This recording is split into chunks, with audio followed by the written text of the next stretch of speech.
So, ever wonder what actually happens to your money after you spend it? Turns out, it goes on this wild journey.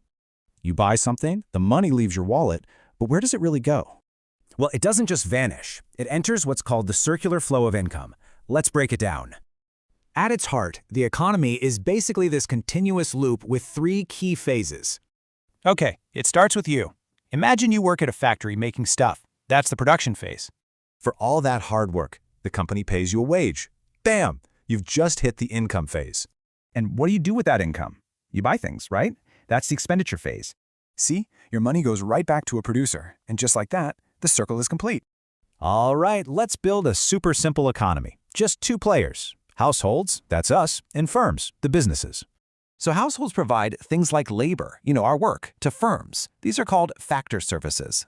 And in return, firms give us factor payments. Think wages, rent, basically our income. With that income, we spend it on goods and services from those very same firms. This flow seems perfect, right? But what happens when we do something very human? Okay, imagine a firm pays you 100 rupees. That full amount now enters the flow.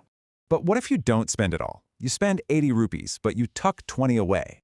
So what happened to that other 20 rupees? It didn't just disappear, did it? This is called a leakage. When you save money, it's basically withdrawn from that circular flow. And leakages slow things down. Think about it.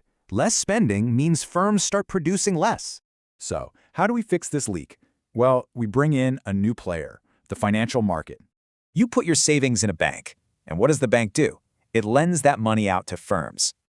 This is called an injection. The money gets added right back into the flow. Problem solved. We can look at this two ways. The real flow, which is actual stuff, and the money flow, which is the cash. And it's key to know the difference between a stock and a flow. Stock is a snapshot. Flow is measured over time. So what's the big takeaway? Money is always moving. Savings leak out, but financial markets inject them back in. But this model is really simple, right? So how does adding the government change the flow? That's a story for next time.